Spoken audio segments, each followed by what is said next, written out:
歌还有一处遗迹与小吴哥一样飞升世界，那就是巴戎寺。白发国王舍也巴摩七世继位后，由印度教改信大乘佛教，并为自己修建了巴戎寺。至此，吴哥宗教信仰迎来了分水岭。人们在这里所看到的，不再是印度教中所表现出来的两种力量永无休止的争斗与较量，而是佛教中的淡泊、宁静、包容与恒远。巴戎寺以国王舍也巴摩七世为原型，在每座塔上分别雕刻着4面佛像。佛像轩昂的眉宇，中稳的鼻梁，慈善的气质，嘴角略带笑意，似乎有着看透世事的大智慧。他的微笑已胜过建筑本身的宏伟，所以高棉的微笑一语由此而来。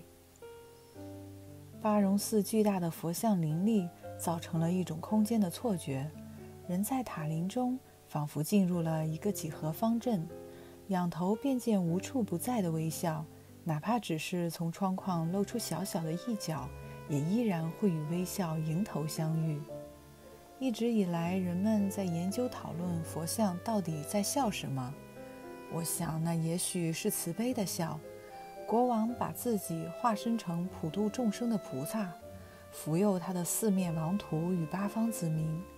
又或许是放下的微笑，经历了战乱杀戮，看尽世间的爱恨情仇、悲欢离合，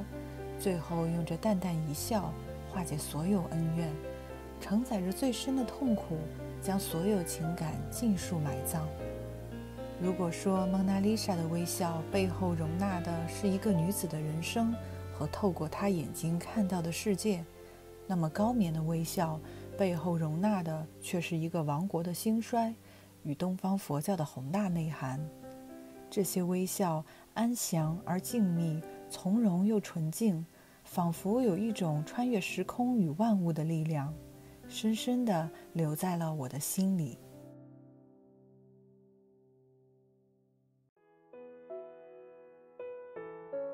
卓越而富有传奇色彩的统治者舍也巴摩七世登基后，不仅为自己修建了巴戎寺，也为母亲建造了用来拜佛祈祷的塔布隆寺。初始吴哥窟就是因为安吉丽娜·朱莉主演的电影《古墓丽影》以此处为拍摄场景。影片中隐匿在丛林中的寺庙，纵横交错的千年古树，让人仿佛身处丛林探险的错觉。而我对吴哥的第一印象，就是这种存在于原始与文明之间的微妙反差。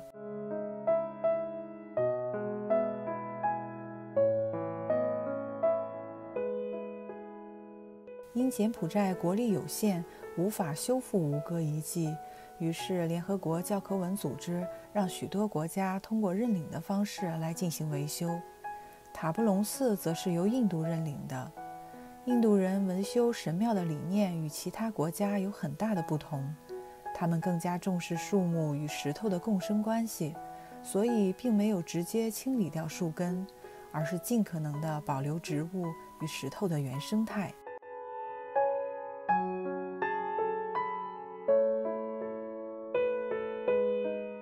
吴哥文明的鼎盛时期，塔布隆寺曾经是最大的寺庙，多达1万名僧人在这里抄经诵经。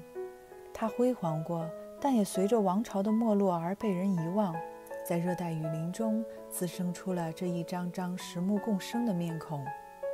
树根穿过石头迸发的生命力着实令人震撼，它将建筑撕裂的同时又支撑着它。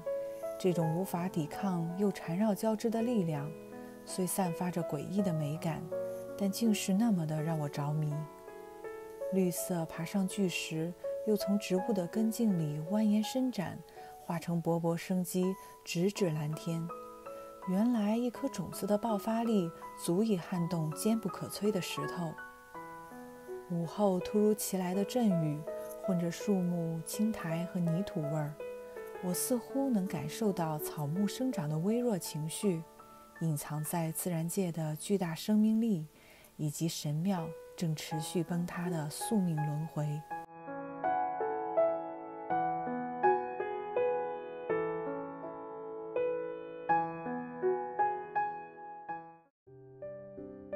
如果说塔布隆寺展示了自然作用在人类文明上的力量，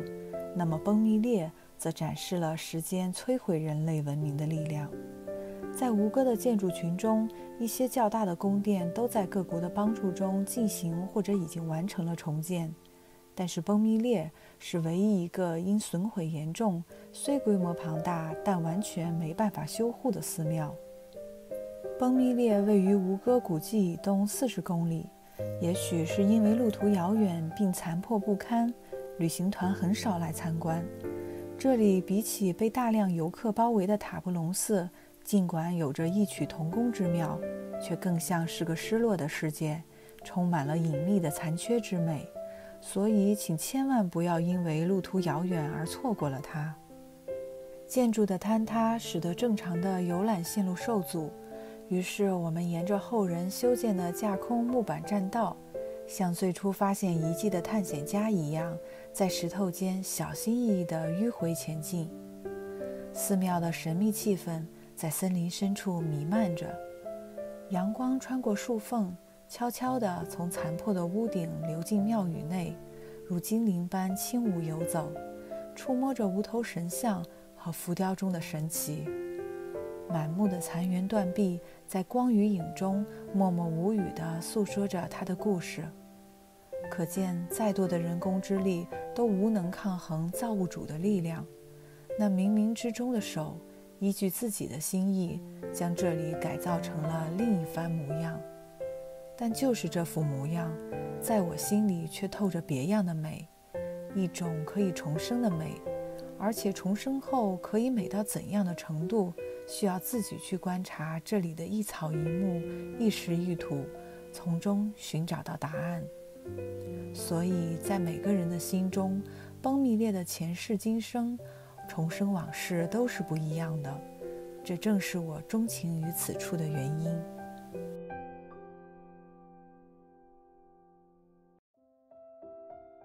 若把吴哥窟比作古代高棉建筑艺术王冠的话，那么女王宫就是这王冠上最耀眼的钻石。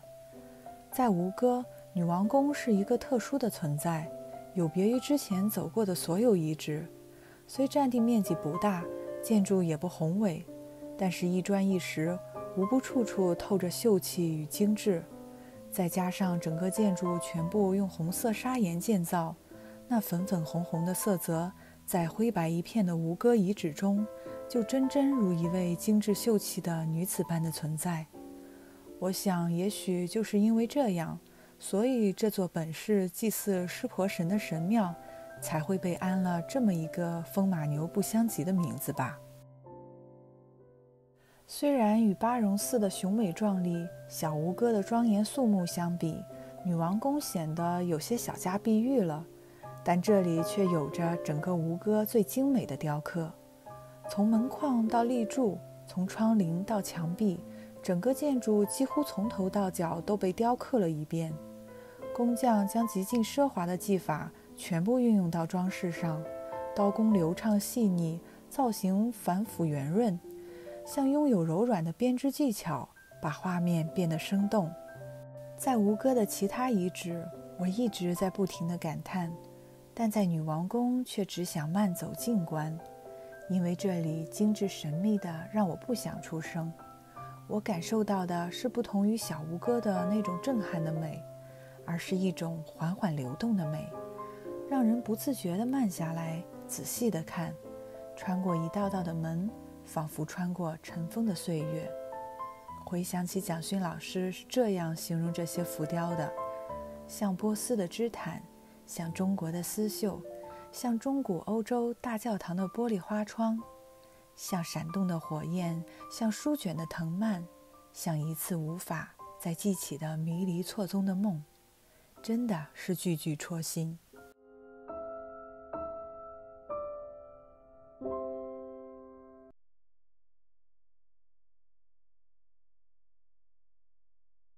3天的吴哥之行很短暂，但我们仿佛走过了1000年的路。身临吴哥庞大的遗址中，你会感受到时空轮回的错觉，恍惚中看到曾经的热闹、战争、祭祀以及生活的面貌，然后在下一个转角突然醒来，那种迷失感深深令人着迷。